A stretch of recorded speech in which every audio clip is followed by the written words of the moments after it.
del déglu del xool Feeling Dakar site bi lay jox information yu leer Feeling Dakar yaa ngi Feeling Dakar di nga am info yu leer ci people et sport politique Feeling Dakar yaa ngi Feeling Dakar Feeling Dakar. Ravi de vous retrouver amis internautes Feeling Dakar ñu ngi leen di nuyu di leen ziar di leen jaajëfal bu baax di jégalu bu baax a baax si li nga xamante ne moom mooy retard bu ñu accusé tey li lépp rek ngir indil leen li nga xamante ne rek moom ngeen bëgg si seen émission donc nag tey ñu ñëwaat si seen beneen numéro Parole A nag dalal ki nga xamante ni moom mooy Imam Dramé nekk homme religieux waaye rek nekk ki nga xamante ni ñi ràññee nañ ko baax muy gindi askan wi di wax askan wi li nga xamante ne moom moo leen ñor donc dañ koy bàyyi rek mu nuyoog mbokk internet yu koy seetaan Imam ñu ngi leen nuyu di la dalal jàmm.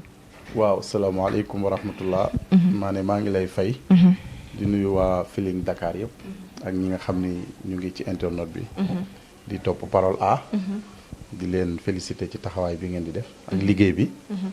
waaw comme ni nga ko waxee rek ñu fa séene waxtaane Sénégal. parce que ñun ñëpp Sénégal moo ñu boole. waaw ñu fa séene waxtaane Sénégal lépp luñ fi wax rek yàlla na nekk njëriñu Sénégal. amiin amiin ma nuyu kilifa diine yëpp nag. ak kilifa aada yi ak mboolem ñi ñuy seetaan surtout ñu nekk ci diaspora bi.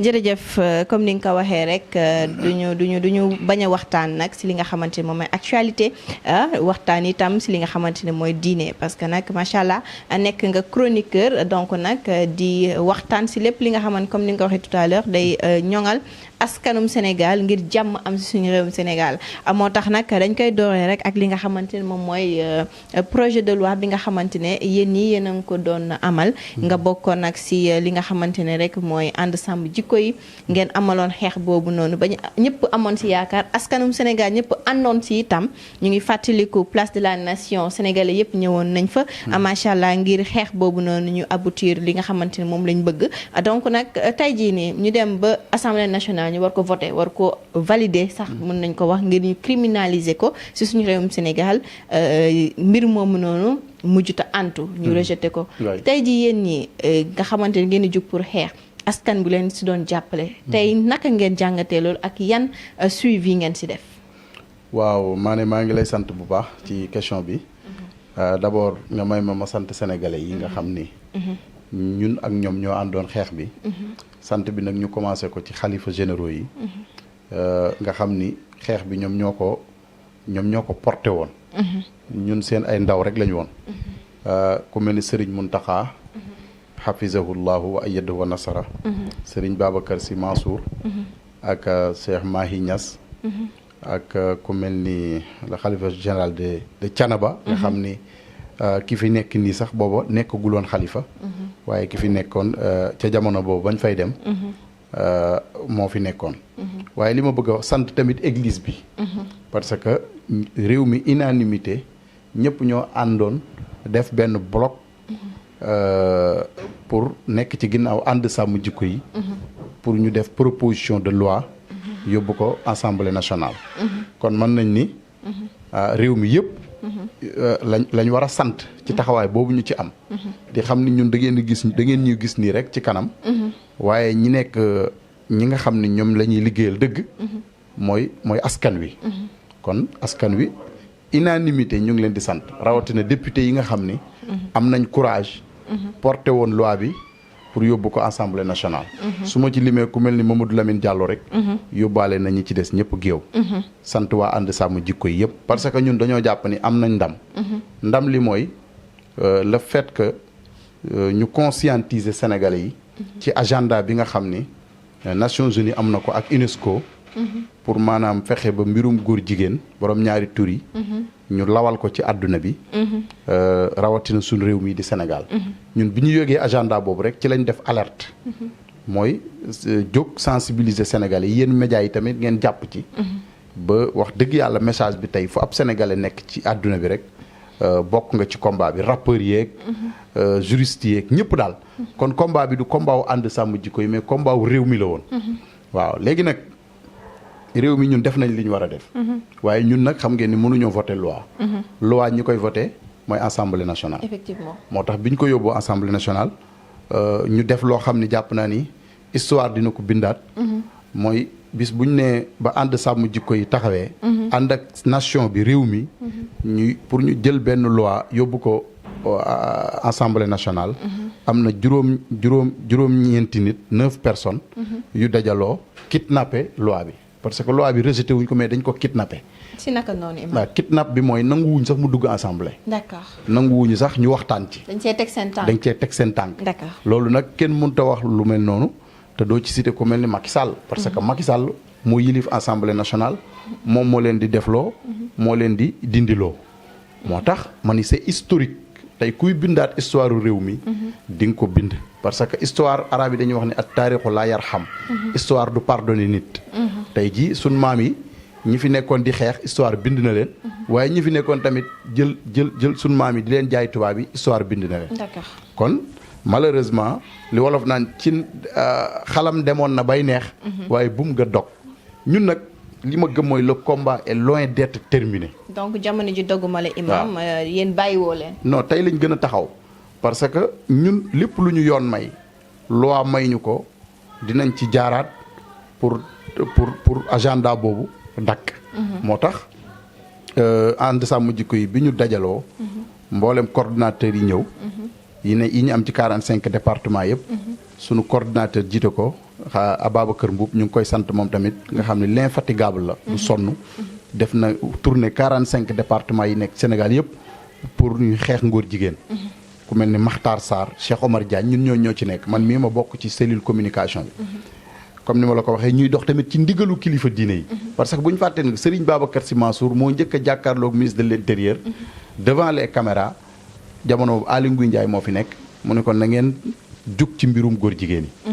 ñun bi ñu déggee appel boobu nag ñu ne comme xalifa yi wax nañ ñu nit amuñu droit toog. da leen a renforcer. waaw dañ ñoo gën a renforcer. gis nga coow bari woon na ci sax am na ay nit ñoo xam ni manipuler woon nañ leen ñu jóg wane ni xalifa yi waxuñu loolu.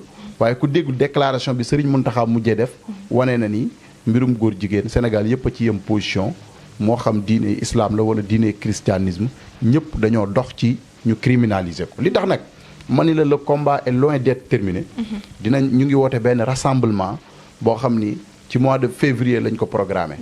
te incha allah dinañ ci woo Sénégalais yëpp ñu gëm ni képp ku bañ mbirum góor jigéen gëm ni bëggoo sa doom nekk góor jigéen bëggoo sa jarbaat nekk ko.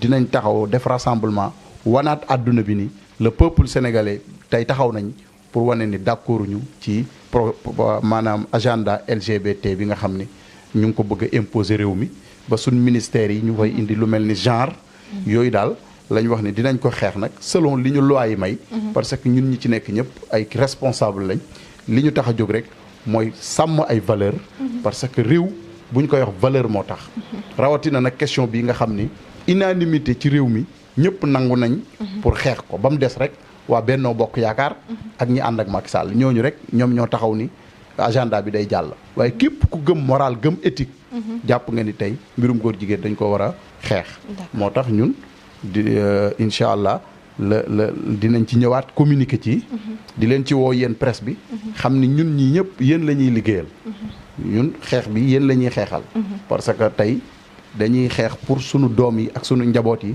ñu bañ leen a imposer mbirum góor jigéen ku toog nag naan góor jigéen du fi am mooy xamoo li xew parce que Sénégal ku la ni woon jigéen dina taxaw di ci mbedd di jaay boppam ñu jox ko carte ba pare légaliser ko bu feebaree ñu faj ko ci turu sénégalais yi te du fay ku la ni woon loolu dina am ki def loolu bu la nee mën naa légaliser góor jigéen war nga koo gëm. d'accord mooy maanaam si côté prostitution beeg.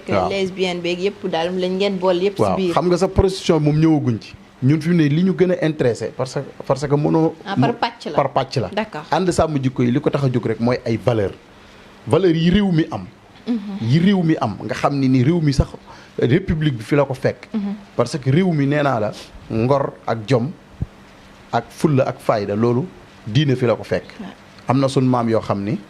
avant l'islam di ñëw ci réew mi sax day mosu ñoo nangoo jaay seen bopp dañoo mos a taxaw di jaamaarloog tubaab yi pour moom réew mi bañ ñu jaay leen réew mi am na dëkk bu tudd Gorée te boobu l'islam ñëwagu fi am na dëkk bu tudd Ngor te boobu diina ñëwagu fi kon l'islam li yonent yi waxoon ne xiyaarukum fil jaahiliya xiyaarukum fil islam. li baax l'islam dafa ñëw rek accompagner ko. mais am na ay valeurs yoo xam ne l'islam fi la ko fekk. te dafa am benn waxkat bu mag bu ñuy boo xam ne dafa wax benn wax bu am solo. dañu innamal umamul axlaaqu ma baqiyat. wa inhum zahabat axlaaquhum zahabu. mu ni waykatu arab bi day wax ni askan yi seen jikkoo leen fa bàyyi. bu fa jikko ju rafet jógee dara desatu fa. moo tax société ku ko bëgg a tabax Sénégal émergence bii ñuy wax ni buñ ko bëggee def il faut ñu indi ay valeurs Sénégal mënuñu ko tabax sans ay valeurs yoo xam ne nag jubbanti askan wi valeurs yoo xam ne nag day méngoog suñu diine méngoog suñu culture méngoog suñu aada. D'accord.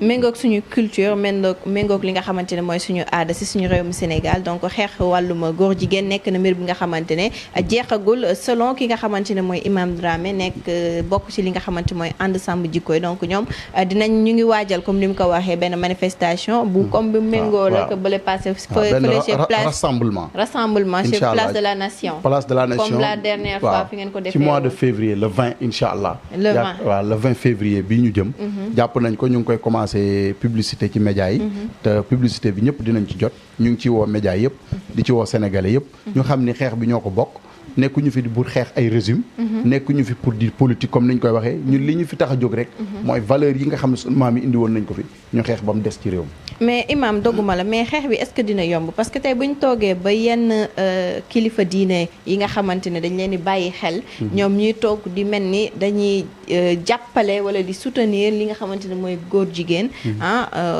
mën nañoo citer à l'occurrence kii di Ahmed Khalifa Niass donc est-ce que loolu dina yomb parce que ñooñu itam dañoo nekk ay nit yi nga xam ne dañ leen di bàyyi xel askan wi dañ leen di may nopp. waaw xam nga même esclavage li muy bon ak colonisation am na ñoo xam ni dañoo àndoon ak tubaab bi di ko défendre kon l'histoire se répète loolu ñun duñu décourager au contraire daf ñuy gën a may courage mais l'unanimité ci réew mi tey majorité bi ci réew mi ñëpp d'accord nañ ni ci kilifa diine yi comme ni ma la koy xalifa généraux yi ñëpp dëppoo nañ ci ni dañoo war a criminaliser mbirum góor jigéen boo demee Ahmed Khalifa Niass comme yaa ko tudd ñu ngi koy nuyu au passage parce que sunu waajur la ñun amuñu dara luñ koy compte man wax naa ko ci plateau yi ma dem yëpp mooy moom dañ koo soxla tey combat fi ñu ko soxla tey mooy mu ñëw fi xalifa généraux yi nekk fi ànd sàmm jikko yi nekk jàppale leen ci xeex bi parce que maamam de bu fi nekkoon fi ànd sàmm jikko yi nekk lay taxaw kon moom te ragal naa ku mel ni Sidi Lamine Niass rakkab bu fi nekkoon day ànd ak ànd sàmm jikko yi kon ñu ngi koy woo ci xeex boobu xëy na nag kenn terewul kenn nga joxe sa point de vue waaye nag wolof nee na mbooloo mooy doole te tey li mbooloo mi wax nga xam ne nii majorité bi yëpp dëppoo nañ ci ni criminaliser mbirum góor jigéen mooy solution bi moo tax Serigne Mountakha signé ko Serigne Babacar Sy Mansour signé ko Cheikh Mahi Niass signé ko moom xalifaam nga xam ni lew na Niassène la bokk xalifaam ci boppam non seulement dafa signé na ko waaye dafa génn def déclaration wane ni mbir mi dañ ko criminaliser kon rek ñu ngi koy woo avec di wan ni na ñëw fi nit ñi nekk léegi nag sénégalais yi tamit xam nañ kenn ku ci ne ku wax ñu xam yaay kan parce que arabe nee na kallim tooraf ku wax ñu xam yaay kan man tey su ma paree rek sénégalais yi mën nañoo bind ci man waaye moom it bu waxee sénégalais yi xam nañ lim ci jublu ndax sénégal ñëpp a jàng léegi ñëpp a yeewu kon daal li am solo rek mooy tey ñun duñu nangu ku ñu divertir parce que ba si tamit ki nga mel ni ki nga xam ne tamit mooy Maître El Hadji Diouf tamit du tax tamit ngeen mën a am benn distraction boo xamante ne moom mooy jëm si seen xeex parce que moom nee na yéen da ngeen a nekk def seen groupe rek juste pour bëgg di sonal askan wi waaw xam nga Maître El Hadji Diouf moom mën naa ko comprendre parce que Maître El Hadji Diouf dafa am benn feebar mooy feebaru éthique la am xam nga nit dafa am loo xam bu dëñee ci yow yaa bàyyi ma yéen a yem boo demee ci alxuraan la mooy feebar éthique imam la ko leeral xam nga yàlla am na fu muy defee comparaison ci alxuraan mu wax ni ulaayika kal an ami yàlla dafa wax ni am na nit ñoo xam ni ñoog bàyyi ma ñoo yem kaaf boobu xarfa tashbih la mooy dafa nuróole nit ak bàyyi ma mu ne am na nit ñoo xam ne ñoog bàyyi ma ñoo yem mu ne balhum adallu sabila am na ñoo xam ne sax bàyyi maa leen gën nit boo demee ba amoo moral amoo éthique jommoo dara ruusoo dara yaag bàyyi ma yéen a yem yaa ngi dégg kon Maître El Hadji Diouf ay waxam joxuñu ko importance trop joxuñu ko importance parce que xamul diine amul moral amul éthique kon kooku moom joxuñu ko importance boo gisee ku mel ne Ahmed Khalifa sax ñu jox ko importance parce que loo mën a wax jàng na diine xam na ko mais Maître El Hadji Diouf xamul lu xew boo ko laajoon tey Fatiha bu sell sax gaw ma ni mën na koo tari kon kooku bu doon ku sérieux la day dem ci li mu xam maîtriser ko mu wax ci mais du fekk ay imam ay kilifa nga leen di jéem a divertir parce que ñun ànd sàmm jikko yi dépassé nañ ku ñuy divertir ñun dañuy dem aller vers l'essentiel moo tax xam nañ ci lu ñu nekk moo tax ba mu dalee wax ba tey kenn tontuwu ci kenn jox ko benn importance parce que amul tamit benn importance. d'accord ami internet ba tey yéen a ngi seen émission parole à Imam Dramé nag tey moom lañ fas yéenee def comme ni ngeen ko gisee ñi ngi waxtaan si lépp li nga xamante ne rek moom mooy actualité ñu dooree ko woon nag si wàllum homosexualité bi nga xamante ne dañ ko bëggoon a criminaliser ba ñu rejeter projet de loi bi donc gis ngeen leeral yi nga xamante ne indi na si ak li nga xamante mooy continuité bi donc rek du ñàkk itam si suñu yeneen jotaayu xibaar incha allah dinañ ànd ak ñoom laaj leen fan lañ toll si boobu rassemblement nga xamante ne ñu ngi ko war a amal le 20 février incha allah waaye rek imam dañuy continuer suñu débat accentuer ko bi passé li nga xamante ne mooy élection locale gis nga ñett fan moo si des daanaka pour que ñu dem si jongante gi donc li nga xamante ne mooy violence bi si am gisoon nañ avant campagne yi am ak lu ni mel bañ doon teg ki su nekk naan candidat bi mooy ñëw ak liste yeeg lu ni mel coow lu ci amoon ñu ñoo bëggoon cadre unitaire de l'islam CUDIS ñëw ne carrément dañuy teg benn charte non à la violence ñii accepté ko ñii accepté wuñ ko ba tey jii dafa mel ni ñoom ñoo nekk ci dëgg ndax gis nañ violence bi nga xamante ne moo ci am diiranta mbagg bi xiiroo ak ngaayo ba tey jii rek ñu ngi jot sànq ci information que fii di Tëngéej seen liste bi nga seen njiital liste bi nga xamante ne moom mooy Benno Bokk Yaakaar tête de liste ba dañoo saccagé këram ba ñi nga xamante ne mooy sëtam bu am 3 ans dañ ko blessé donc mu doon mbir bi nga xamante ne doy na waa ñu bëri na ñu ngi rumba naan ne opposition bi ñoom ñoo mànkoo def lu ni mel donc violence boobu am si mu mel ni ne tey ji cadre unitaire de l'islam am nañ dëgg si kaw li nga xamante ne mooy politiciens yi imam violence mënaguñoo xam kan moo ko def pour le moment il faut ñu ubbi ci ay enquêtes parce que réew mi nag lu ñu mën a wax mooy bu ñu bàyyi justice bi rek mu def liggéeyam manipuler wuñu ko lu fi waaye def mën nañ ko xam parce que Sénégal dëkk bu ndaw la am nañ police bu sérieux am gendarmerie bu sérieux à condition ñu bàyyi leen ñu libérer leen ñu liggéey seen liggéey benn loxo bañ a nekk ci ginnaaw kon violence fu mu mën a am ak camp bu mu mën a jóge ñun dañ koy ñaawlu waaye ñu bàyyi nag yoon def liggéeyam pour ñu mën a génne ñu génne ñi nga xam ne ñoo ko def yaa ngi dégg mais man dama gëm ni cadre unitaire de l'islam man ña fa nekk ñëpp am na ci ñu bari xam naa leen suñuy frère ñoo fa nekk ku mel ni Cheikh Tidiane Sy doomu sëñ Abdou Aziz Al Amin ñu bokk xadara bi maa ngi koy nuyu au passage ñoom docteur Cheikh Gueye ñoom ku mel ni sëñ Mbaye kii nu professeur Mbaye Thiam nga xam ne professeur université la ñu koy suivre maanaam ña fa ne suñuy frère lañ suñuy mag lañ mais man seen démarche bi dama cee d'accordul ak ñoom te wax naa ko fépp ci média yi parce que bu fekkee da nga bëgg a signer charte ci am réew charte non violence da ngay commencer fa violence bi commencer d'accord maanaam violence au Sénégal ci régime Macky Sall commencé wul ci élection locale yi violence mu ngi tàmbalee ci ku am àqam di ab sénégalais yor kartam war cee jot nga ne ko doo ko jox loolu violence la violence manquement yi am daal foofu laay ñëw ok violence mu ngi tàmbalee ci ab candidat bu war a bokk di ab sénégalais comme yow nga xañ ko mu bokk loolu violence la yaa ngi dégg kon violence du rek ay comme bàyyi ba élection locale jot rek nga jóg bëgg a tënk nit ñi ni non moo tax bi ñu yóbboo charte bi ku mel ni président Ousmane Sonko mu taxaw ni moom du ko signé te man d'accord naa ci ak moom parce que nag violence bi ñu utiliser moom ci kawam xëy raje ko te ba léegi waxaguñu sénégalais yi li tax ñu raje ko loolu violence la ñaata am na militant Pastef boo xam ne nu mu tuddati ndey ma xaw ma nan kiñ fi rayoon fekk ko Kër Massar ray ko ray bu ñaaw ba léegi mujjul fenn loolu violence la ça veut dire kon réew mi ñun ñoo ko bokk bu fekkee dañoo bëgg a jouer rôle médiation jouer rôle société civile dañuy am courage tamit fi problème bi nekk ñu nangu faa teg baaraam. donc da nga bëggoon ñu étaler ko bañ a rek accentuer wu comme ñoom niñ ko defee. parce ci que wàllum élection yi doon réew mi yemul ci élection kese élection yi day passé. ça c'est vrai mais tey violence bi mooy 3e mandat bi. nga taxaw am courage ni Macky Sall amoo droit nekk am 3e candidature. loolu violence la parce que loolu coup d'état constitutionnel la. loolu mooy dëgg violence. mais bu dee yow amoo fitu. imam Sénégal dañuy tere ko wax 3e mandat. ah man de kenn mënu ma ko tere parce que man ci réew mi laa dëkk. dañ koy tere de. ah man lépp xam nga li ma amal solo. mooy lu loi di tere. waaw parce que man jàng naa tuuti droit xam nga. waaw man droit islamique laa jàng. maanaam boo gisee man li ma am solo mooy li loi bi di tere moom doo dégg ma tudd ko. mais nit mënu maa tere wax ci 3e candidature.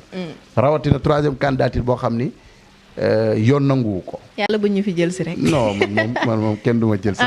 yow tamit. kon baax na ñuy jël si moom mooy benn waaye boo xam da ngay ñëw jël man ku ma jël si di nga wax ak ñeneen. ak loo may jël see. parce que man du ma wax sax luñ may jël see. te puis ragaluñu loolu quoi li booy di wax ne ñun ragaluñu loolu. en tout cas doy na waar loolu li nga xamante ne mooy violence bi ñi koy ragal mooy ñi jubul. mais nit bu la leeree li ngay wax xam nga ko. te nëbboo ko yàlla nëbboo ko yonent bi. surtout waxuma la ak ab procureur man devant le procureur li may wax ni virgule du ci deñ li ma gëm. mooy violence dëgg. mooy 3e candidature. d'accord ci Afrique loolu violence la. loolu ku ci waxul rek mënoo jouer rôle médiation. kon cadre unitaire de l'islam. yéene bi baax na. parce que mais démarche bi dafa échec. moo gisee Yewwi Askan Wi ñoom lànk ni duñ ko signé loolu moo tax. dégg nga ku mel ni Pape Diop. parce que démb rek nee na moom du ko signé.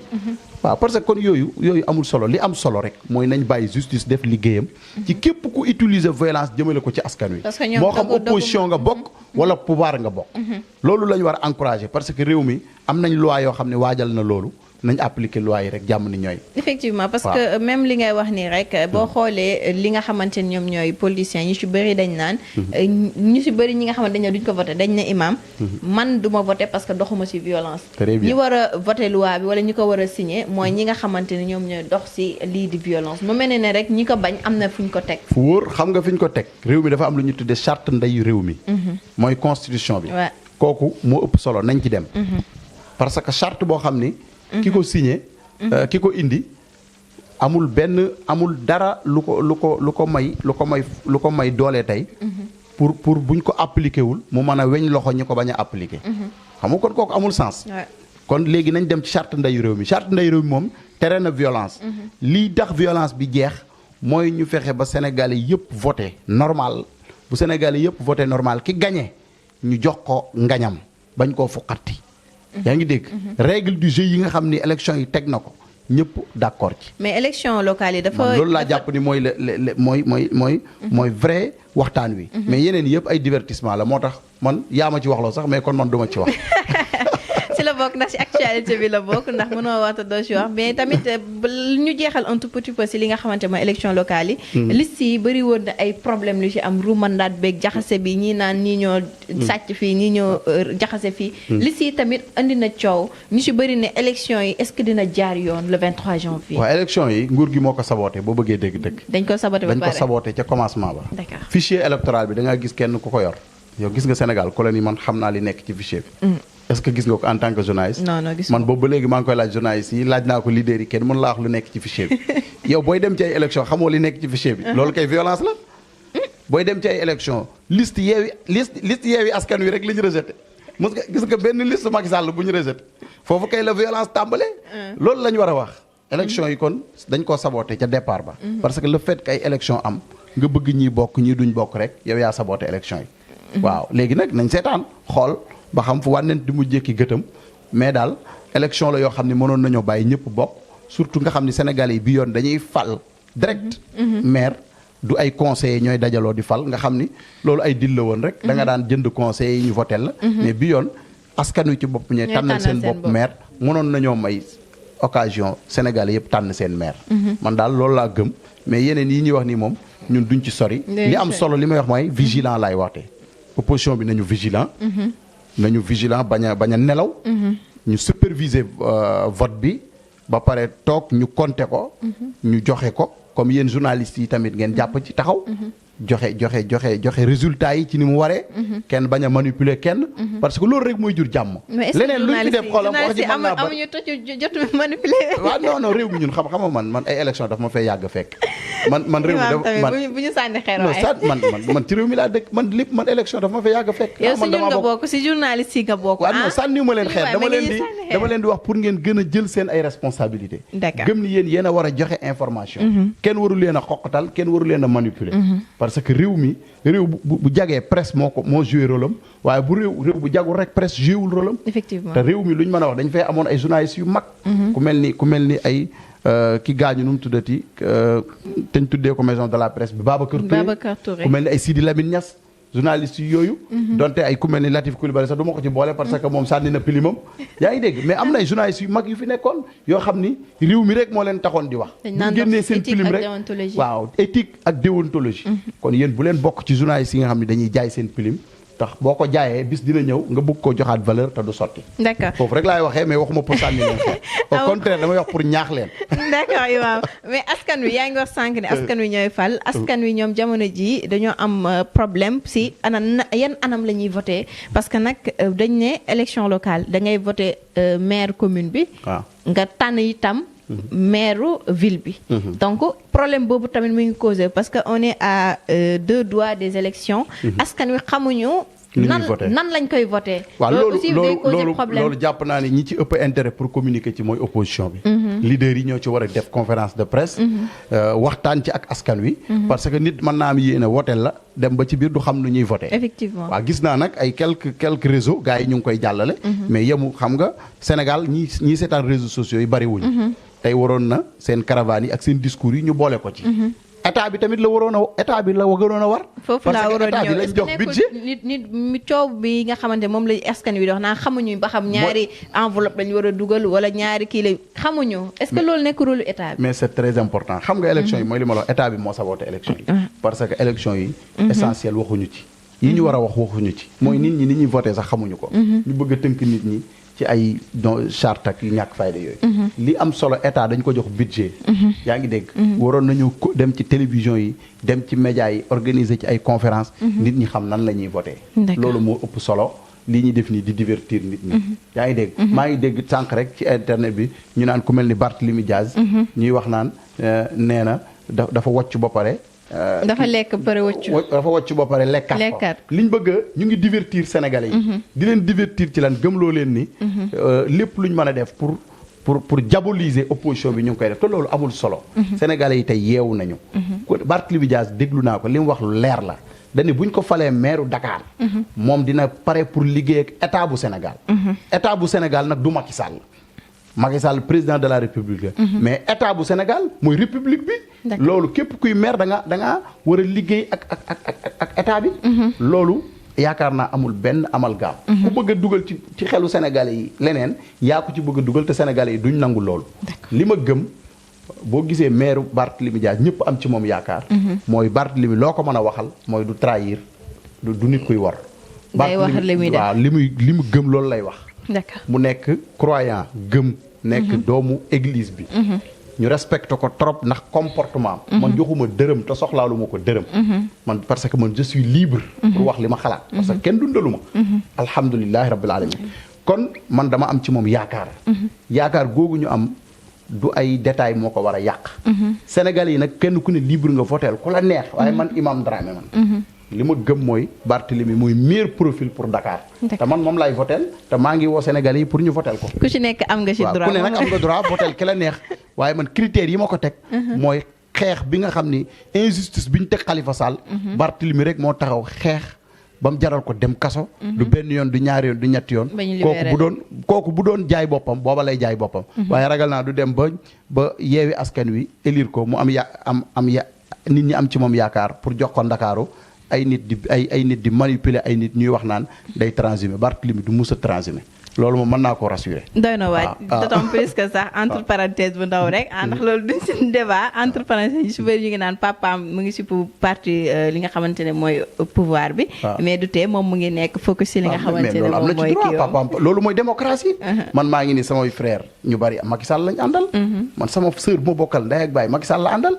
mais man ànduma ak Macky Sall loolu mooy démocratie loolu mooy démocratie te kooku moom laa gën a bokk na ci ñi ma gën a bëgg ci sama at. macha allah sama sœur la ñoo bokk ndey ak baay mu ngi may dégg. buñ toogee maa ak moom jotaay dañuy raag ba koroog jotaay bi di jeex.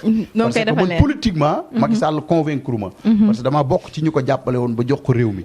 waaye damaa gis ni fa mu jëmee réew mi gënul. ma taxaw bokk ci ñi koy xeex pour mu génn réew mi. d'accord donc nag doomu réewum Sénégal moom mooy wax ginnaaw nag ba mu nekkee imam am na benn culture générale boo xamante ne mu ngi ci moom ndax chroniqueur la maa leen ko doon wax ci suñuy jël benn kaddu moo tax tamit dañuy ñëw rek daanelee suñu waxtaan ci li nga xamante ne moom moo dal waa Mali muy coowal Air France ak seen vol yi nga xamante dañ ko suspendre loolu itam bëgg nañ nga wax no rek naka nga ko jàngatee situation bu le mel parce que ñëpp xam nañ Guinée Sénégal ak Mali Mauritanie daanaka benn la même circuit la. très bien donc day laal ñeent dëkk yooyu nga xamante ne ñoom ñoo ko jege. waaw xam nga dañuy analyser d'une manière générale. ci situation Mali bi. d'abord li ñuy njëkk a regretter. mooy CEDEAO. ni mu xëyee rek maanaam bëgg a embargo Mali. bëgg a embargo peuple Mali. est-ce que peuple Mali mérité nañ lii ñu leen teg. wala mérité wuñ ko. man damay wax ni déedéet mérité wuñ ko. parce que bu ñu naxante. ñun lépp fi la ñu fekk. Mali réew mu daloon la amoon stabilité. bu fekkee ni sax amoon na ay. benn rébellion bu nekkoon ci nord bi. mais bi fa Kadhafi di nekk. Kadhafi nga xam moo jiite woon Libye. Mali dafa stable woon. tubaab yi ñoo xëy tuumaal Kadhafi terroriste. tuumaal ko tur yu nekk. fexe ba tasaare réewam.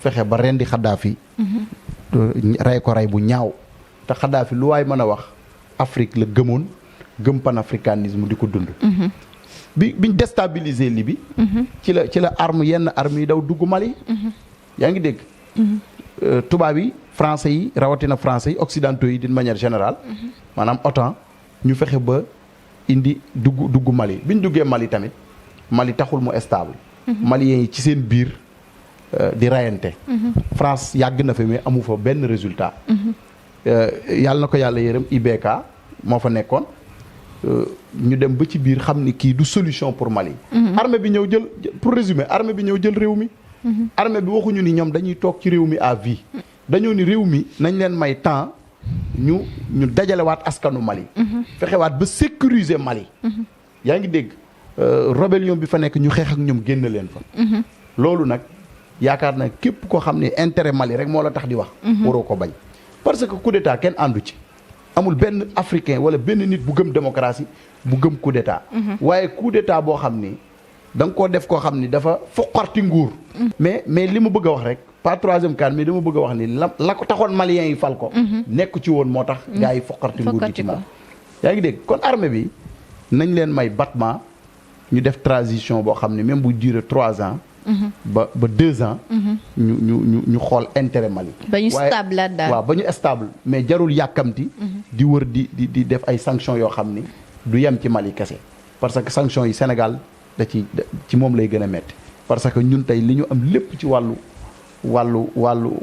économie Mali dafa am rôle bu mu ci joué suñu frontière bi tëj biñ ko tëj yaa ngi dégg ñiy jaay karité ñiy jaay lu mel ni géej gi yaa ngi dégg ñu commencé di yëngatu transporteurs yi ñu ngi commencé di yëngatu kon affaire bi du yem ci Mali kese man nag li ma gëm mooy ñun peuple bu solidaire lañ mus a nekk Mali ak Sénégal du ñaari réew benn réew la kon Sénégalais yi dañoo war a soutenir maliens yi soutenir leen wan leen ni ñu ngi ci ginnaaw peuple Mali bi ñu ngi soutenir leaders yi waaye nag d'accord nañ ci ñu organiser ay élections loolu ragal naa buñ ci génnee loxo tubaab bi rek ñun africains yi ñu waxtaane ko duñ ci réeroo waaye Afrique tey ñoo sonn ci ay décisions yoo xam ne nii maanaam dañ ciy tudd CEDEAO rek mais au fond dañuy xam ne CEDEAO jëlul benn décision mais France bi nga xam ne moom moo tiit tey pour xam ne Afrique mu ngi koy wan ginnaaw moo commencé tey tiit pour nekk ci ginnaaw CEDEAO pour ñu sanctionner Mali te loolu jàpp naa ne képp ku gëm panafricanisme gëm ni der bu ñuul kenn waru koo not waroo cee ànd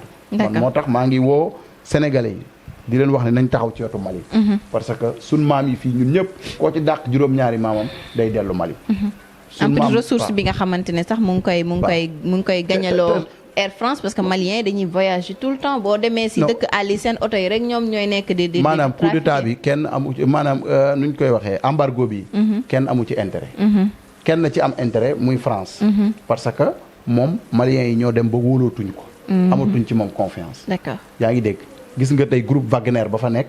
ñëpp xam nañ ni ay Russes lañ. ñu ngi commencé di xam nañ ni bu français yi génnee rek ñu ñëw installé déjà installé nañ fa te Chine d'accordul Russie d'accordul moo tax xeex la boo xam ne ku yebun tey ci. d'accord réew mu ciy dugg na nga ci dugg ndànk. parce que àdduna bi léegi nag géopolitique bi dafa changé. du benn force rek moo fi nekk mais ay force yu bari ñoo fi nekk yu wuute. mais man li wolof naan bala nga ni naam ne fa. man Sénégal lay wax. le peuple sénégalais nañ wane ni ñun ñu sommes derrière le peuple malien. loolu rek moo am solo. te incha allah jamono yi ñëw am nañ ay marches yu ñuy waajal. gis nañ société civile bi di ci waxtaan ñu mel ni ñoom Y'en a marre. ak France dégage ñun dinañ leen ci encourager man de en tant que religieux.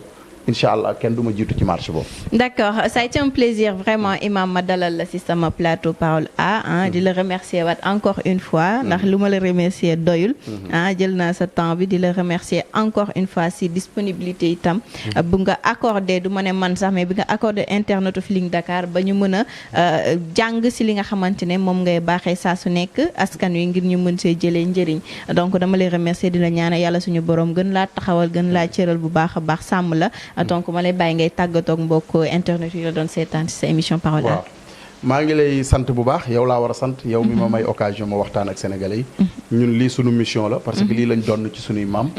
lii lañ donn sunu maam yi yëpp ci diine lañ leen xamoon. macha allah lii lañ donn ci sunu sëriñ Cheikh El Hadj Abdou Aziz Dabakh. ñun mu nekkoon koo xam ni tey ba léegi boo gisee ñu koy jooy mooy taxawaayam. nekkuñu di wax pour am jot. mais dañuy wax pour gëm ni réew mi dañ cee bokk réew mi amuñu droit di ko bàyyi muy dugg ci guuta te nag wolof nee na képp arab day wax ne assumtu iqrar ku noppi rek da ngaa saxal te ñun amuñu droit noppi parce que man mi di wax yow Sénégal moo ma fayal sama njàng yëpp macha allah kon tey man produit sénégalais la 100% produit sénégalais la bu caaxaan jeexi dëgg des réew mi rek laa bëgg waxuma pour di sànni xeer ñun dépassé nañ loolu waxuñu pour parparloo dépassé nañ loolu dañuy wax pour njariñu Sénégal léeg-léeg nag mën ngaa wax bi am ñu mu touché waaye képp koo xam ne touché na la rek ñu ngi ciy jéggalu waaye nag dëgg moo mel noonu ñun buñ toogee ci plateau amuñu calcul liñ gëm rek la ñuy wax waaye yàlla na fekk lépp nekk njariñu Sénégal maa ngi nuyuwaat bu baax ñi nga xam ne ñu ngi doon topp ak ñi nekk ci internet bi di leen encouragé yéen Feeling Dakar jërëjëf di nuyu sama famille yëpp waa Andulaay di nuyu surtout xalifa ba alhaji maam Abdou Dramé maa ngi koy nuyu bu baax di ko ziar waa jaamal Pire parce que man ñooñu laa bokkal di nuyu xalifa généraux yëpp di nuyu waa ànd sàmm jikko yi yëpp nag commencé ko ci coordinateur bi ba ak ñi koy jàppale di leen sant bu baax di leen nuyu merci beaucoup ami internet li moo nekkoon seen émission Parole A di leen fàttali rek imam Dramé lañ dalaloon fi nekk homme religieux waaye rek nekk chroniqueur bokk nag si kuréel yu bëri yi nga xamante ne dañuy xeex ak yelleef doomu aadama si suñu réewum Sénégal donc dañ leen di jox juste rendez-vous mercredi prochain inchallah ak beneen invité mais d'ici là restez en compagnie des programmes de Feeling Dakar merci beaucoup del déglu del xool Feeling Dakar site bi lay jox information yu leer Feeling Dakar yaa ngi Feeling Dakar di nga am info yu leer ci people et sport politique Feeling Dakar yaa ngi Feeling Dakar